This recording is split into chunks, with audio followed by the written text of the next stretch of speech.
Nikki from Global Women's Strike. Please welcome Nikki. Hello everyone. Global Women's Strike, come forward. The banner, come forward so people can see, and no sweat. Okay, they will, I hope. Okay, thank you very much for inviting us to speak today to mark the second anniversary of a coup. The second anniversary should never have come around. The coup should be over by now and the military out. The Global Women's Strike is an international women's network which campaigns for a care income. That is an income for the caring work that is done in society that is often unacknowledged and unseen. We want a care income to protect both people and also the planet, the environment. Since the coup 2 years ago, we've been working to support the movement in Myanmar. As a women's network, we begin with women, the first carers of every society. We're outraged, we're horrified at the killing and maiming of civilians, the bombing of villages, the rape and other torture of those arrested, and the executions of long-standing freedom fighters. We stand with their mothers and families who have vowed to continue the struggle. It is often women who keep the movement going under the most extreme situations.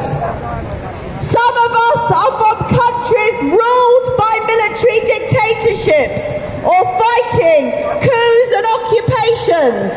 We have a big network in Thailand, in Haiti, in Peru, and we're in touch with people in Palestine, Sudan, Somalia, just to name a few. It is indigenous people everywhere who protect the land. And when the military bombs villages and kills people, they're also destroying the environment and the climate.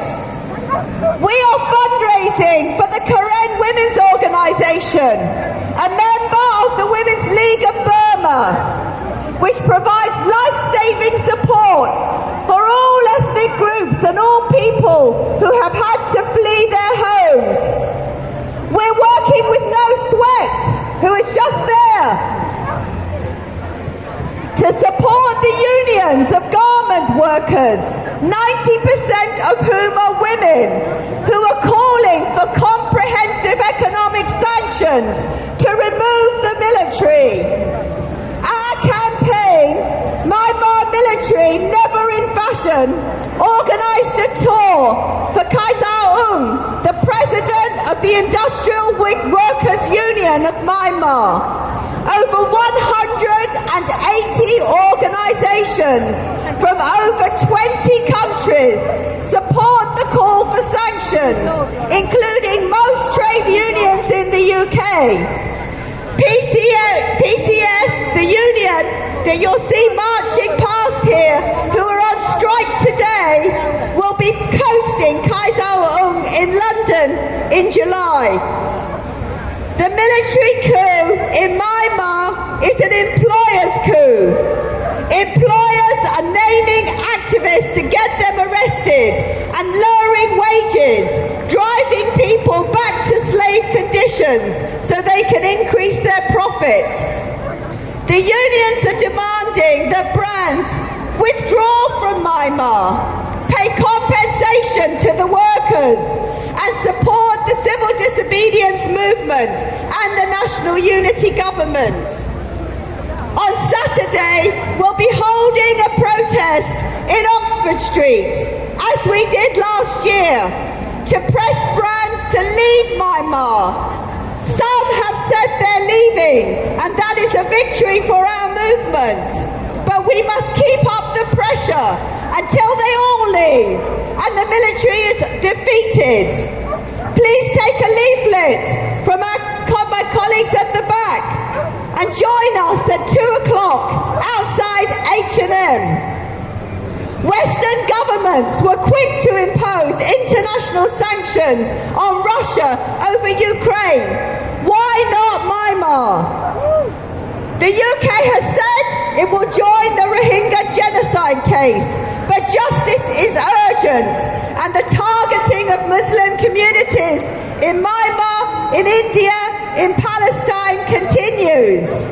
As we speak, Israel, which worked with Myanmar to hide the Rohingya genocide, continues to kill Palestinian children, women and men, just like the military in Myanmar do. Murderous governments work together. We must work together to defeat them. Please stay in touch. We have leaflets about our campaigning and about how people can donate to the Karen Women's Organisation that you may want to help us distribute. Long live the movement in Myanmar. Long live every movement against military occupation and exploitation. Invest in caring, not killing. Thank you. Thank you Nikki เดี๋ยวน้องเลสโลกันเล่นแน่ๆเลยออนไลน์จ้าเนาะ